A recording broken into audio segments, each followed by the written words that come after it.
Hello, everybody, and welcome to another exciting episode of Sociological Theory. So, in this lesson, what we're going to be doing is covering the work of Harold Garfinkel and his theory, which he called ethnomethodology. So, it's a theory with a long name that actually turns out to be quite interesting. So, as usual, you want to really have your handout with you as you go through this video. I will also be at some point switching back and forth between the handout and another slide. Okay, so we can begin with asking, well, what is Garfinkel really trying to understand with his theory of ethnomethodology? So what Garfinkel really wants to try to get at is, how do people make sense of their everyday life, right? How do they make sense of the world in which they live? Going to school, going to their job, getting in their car, driving around, going to the movies, right? How do people understand their life, right? So in a way, this is very similar to what we were talking about with social construction, right? We're really talking about the reality of everyday life. And so Garfinkel is also trying to get at this. And he also has some of the background in some of the same people like Schutz, right? Garfinkel was actually Schutz's student. So he's trying to understand how people understand their everyday life. And in particular, what he wants to get at is, how do we come to a common understanding? How do we come to agree that things are, we all have the same idea of what we're doing, right? Like, if you're going, you're sitting in a class, everybody in that class thinks that they're in a class. If you're at a party, everybody knows that they're at a party, right? If you're eating at a restaurant, everybody knows what that activity is, right? And so what Garfinkel wants to try to understand is, well, how do we come to this agreement about what interactions are, right? That we seem to kind of just understand almost naturally, oh, well, this is the kind of activity I'm doing right now. I'm at a party, I'm in a class, I'm in a restaurant. And how do we do that? How do we understand that? And how do we do that together? How do we come to an agreement about it? What we're going to see in the reading is, we don't just state it, right? Nobody comes into a party and says, I guess this is a party, or, I'm at a party now, right? We don't verbally state it, but rather we just know it, right? It's just there in the background. And so how is that all happening? And how is it all happening in the background, right? And so he wants to understand how we come to understand our everyday life, and in particular, how we come to understand our everyday interactions, right? So going to a party, going to a restaurant, going on a date, how do we come to understand what these interactions are and what the rules for them are, right? We usually, we enter into interactions and we know what the rules are, and we typically we follow them, right? And so what Garfinkel also says is there is a kind of a moral order to interactions. We know what is right and wrong in an everyday interaction. And he wants to try to figure out, well, why do we know that? Why do these everyday interactions have these moral rules to them, right? And that if you break them, things get awkward or weird, right? So he's really interested in interactions. He's interested in people's everyday experience of life. And he's trying to understand, how people live in the world, right? How they live in society. Okay, so let me show you the slide, the handout. Yes. All right, so here's the handout for today. You should all each have in front of you on your own, right? So we're going to first talk about what is ethnomethodology. Then I'm going to talk about the reading, right? So it's pretty, pretty quick or to the point today. So it's really, just really two parts, right? So we're going to begin with just what is ethnomethodology, right? So Garfinkel created this theory, this approach to society that he called ethnomethodology, has a really long name. And so we want to understand, well, what is that theory? What does it mean? So the best thing to do is we can break ethnomethodology up into two parts, right? It's really ethno, the first part, and then methodology, the second part. And so we can handle those two things separately and then bring them back together. So what are these things? So let's handle the second one first. So let's first talk about methodology. And for that, we're going to go back to Weber and this idea of interpretive sociology. All right, so let me go back to the full video. Okay, so we're beginning with this idea of the methodology of ethnomethodology. Right? So what is methodology for Garfinkel? So methodology is really just simply the method of which social scientists use to understand the world around them, right? How do social scientists, how do sociologists understand society? What is their method? And in particular, what Garfinkel is interested in is he's interested in the work of Weber, right? And in particular, his interpretive sociology, right? You know, the idea of Verstehen, right? So interpretive sociology is the method of Weber, right? So if we remember, right, what is interpretive sociology? Going back to before spring break. So interpretive sociology is basically the idea that what a social scientist is doing is they're trying to understand and interpret the motives behind people's actions, right? So it's not just good enough to observe somebody, like so you see somebody yelling and shouting, right? You're not just going to look at them and observe them. You're going to try to understand them. You're going to interpret their actions, right? So not just watching them, but trying to understand, well, what's going on inside their head? Why are they screaming and shouting? What is the motivations for their behavior, right? What's going on inside their head, right? And so Weber says, look, that's the really key part of sociology. It's not just to watch and observe and to use statistics and to measure, right? No, we have to really try to think and understand and get inside people's heads and to interpret, you know, what it is that they're doing, right? And so he's, you know, for Weber, you know, this is what the methodology of social science is, right? You're a social scientist and you're wandering around the world and you're watching people and observing them, and then you try to interpret and understand, oh, why are people doing what they're doing? What's going on inside their head? Okay, so that's the methodology part, right? The methodology part is Garfinkel is really taking from Weber, saying, okay, people interpret, sociologists interpret the actions behind people, and they try to understand the subjective meaning of their actions. Okay, so that's methodology. What's the second part? What's the first part? What's ethno? Okay, so Garfinkel takes this idea of interpretive sociology from Weber, and he does something really interesting with it. He says, okay, it's not just sociologists who are trying to interpret people's actions, it's everybody.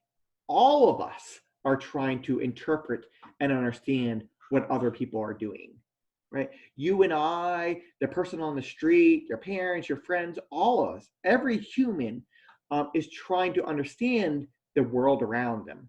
And in particular, they're trying to understand the actions of other people, right? So you're in a conversation, you're trying to understand what that person is meaning. You know, are they making a joke? Are they trying to get at me? You know, are they trying to start an argument? You know, all of us, you know, all the time when we're in an interaction with another person, we are trying to understand and interpret the meaning behind another person's interactions.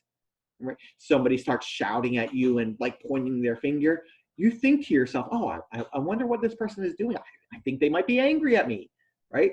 You just did interpretive sociology, right?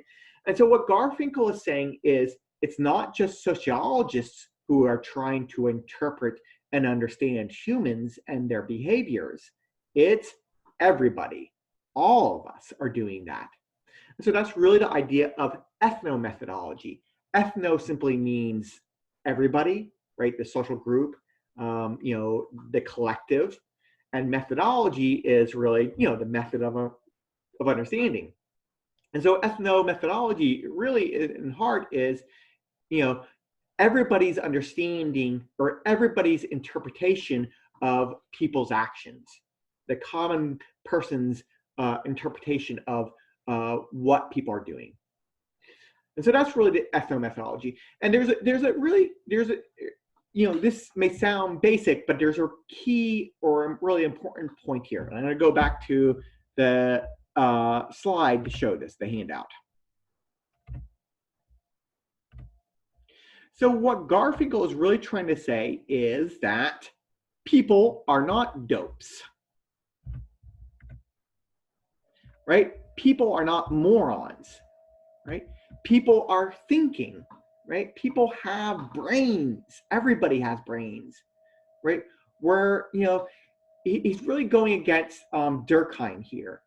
Durkheim and actually Parsons and this idea of structural functionalism. So in one version of sociology, it almost seems as if people are robots, right? That they're simply carrying out the programs of society. They get socialized, they internalize things, and then they just kind of carry out this program. And they're not really they're not really active themselves. What Garfinkel is trying to say is no. Humans are thinking, right? Humans are active. Humans are not dopes, right? And so he says it better than I do. So I'm going to read his quote. By cultural dope, I refer to the man in the socialist society who produces the stable features of society by acting in compliance with pre-established and legitimate alternatives of actions, right? So he's really trying to say here is that in a version of sociology, people are just dopes and they're kind of like robots or automatons who are just carrying out. But they're not actually like that, right? People are thinking. And that's maybe an obvious point, but it's also an important point and a fundamental one, that people don't just carry out, but they are part of the world that they're thinking and interpreting people's actions. Okay, so we have ethnomethodology, right? Methodology is how people interpret. Ethno is that this is what everybody's doing. So then what is Garfinkel's theory then of ethnomethodology? So what Garfinkel is saying then is, what do we want to do as a sociologist? What do I want to do as an ethnomethodologist? Well, what I want to do is I want to understand how people, everyday people, are interpreting the world. How is it that people make sense of the world around them?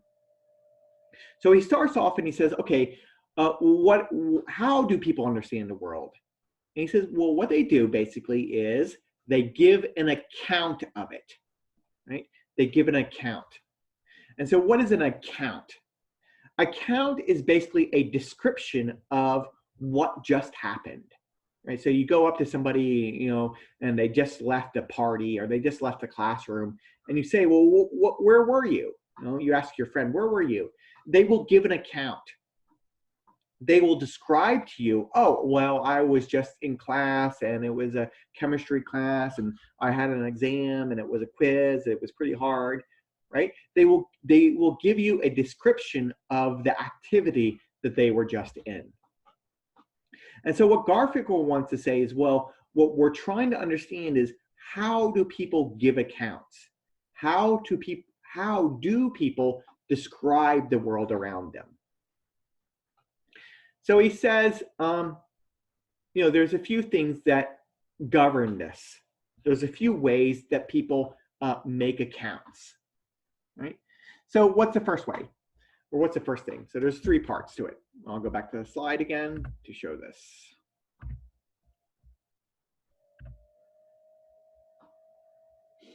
Okay, so what's the first thing? Or second thing actually in the handout. The second thing is people base it on past experience, right? People, how do they know that they were in a class? Well, they've been to many classes before, right? They have experience of classes in their past, and so when they're in a class right now, they use their past experience to basically describe and interpret their current activity, right? How do you know you're at a party? Oh, well, you've been to lots of parties before, and you use your past experience, your past examples of going to a party to understand that this current activity is a party, right?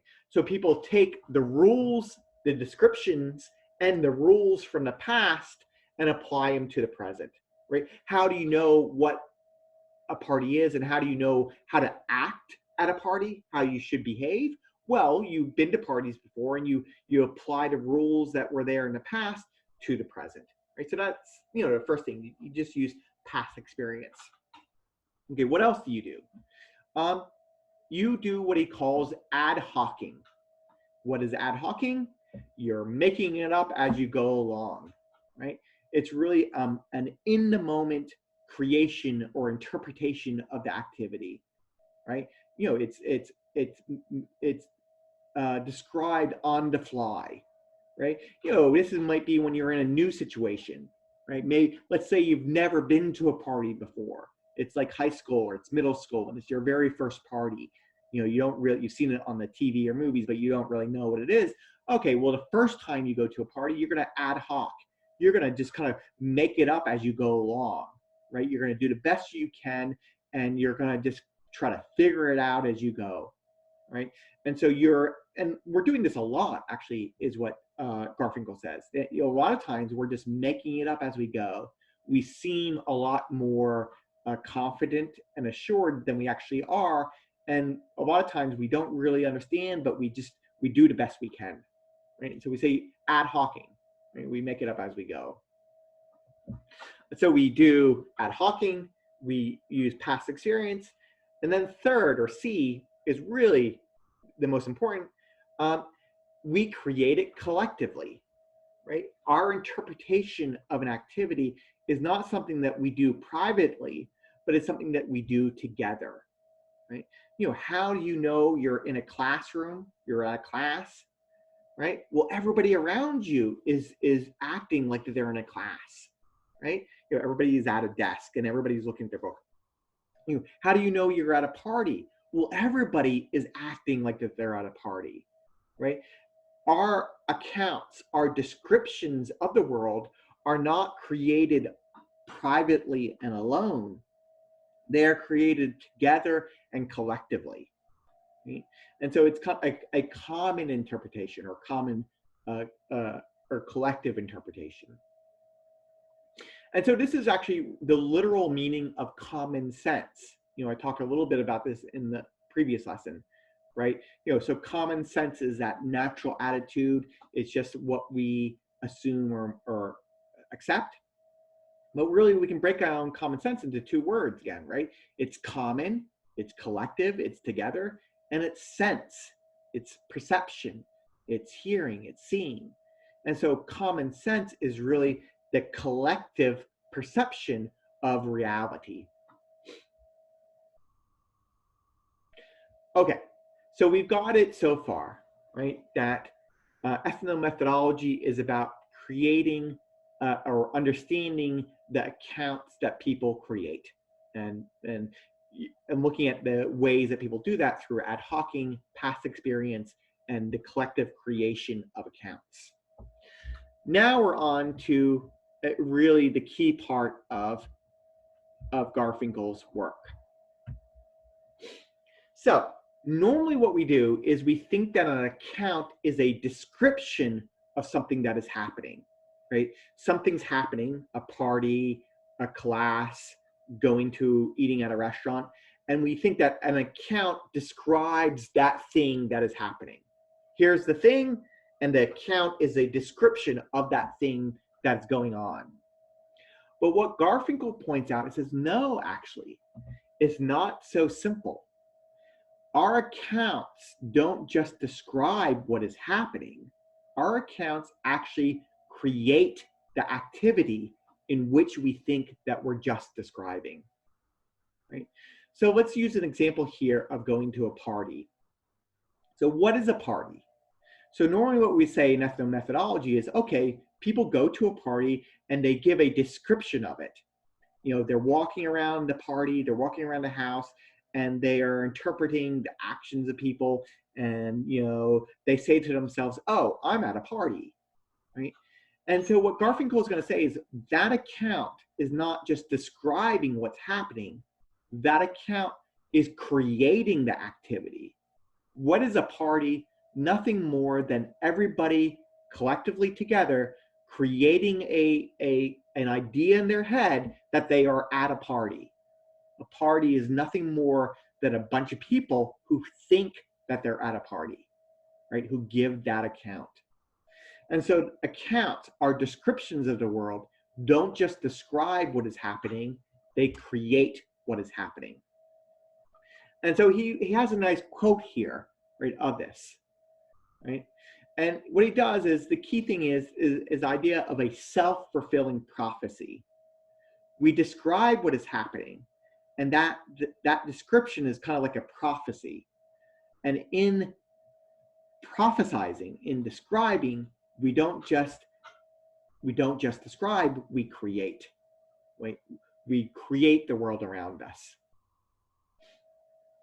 And so the idea here again is that, you know, this is a key point of this idea of the social construction of reality.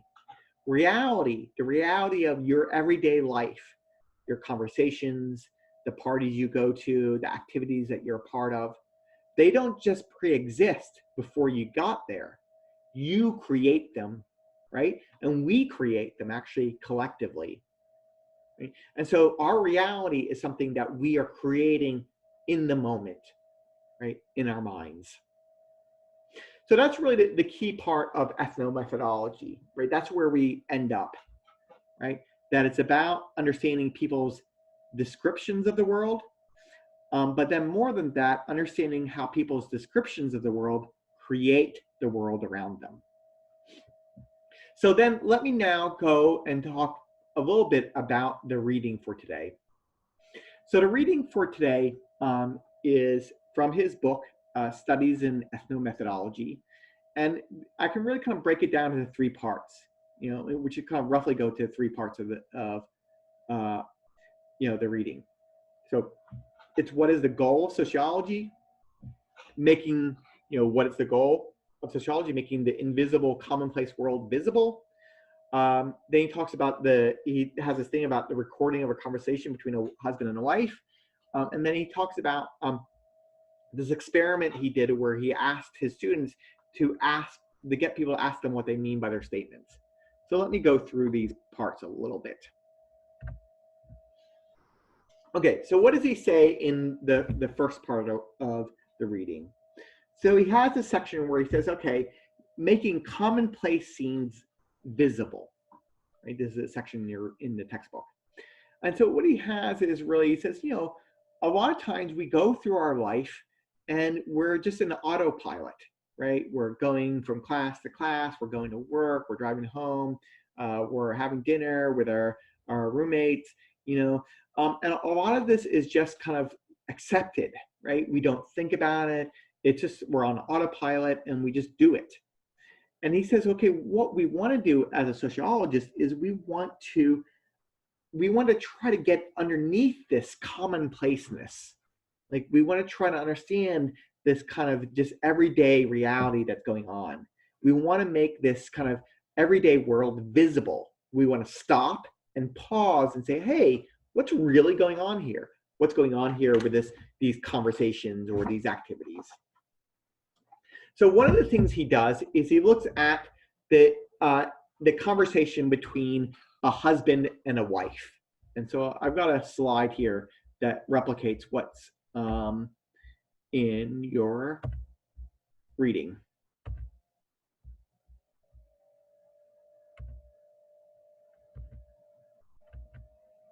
One second. Okay. Okay, so here we have you know, a conversation that's happening between a husband and a wife. And it's pretty routine, you know, pretty boring, right? Pretty mundane. right? And so what he does is he says on the left, he asks the husband to do this. He says on the left, describe what was literally said. And then on the right, describe what was meant. So there's a couple of things that here that are important.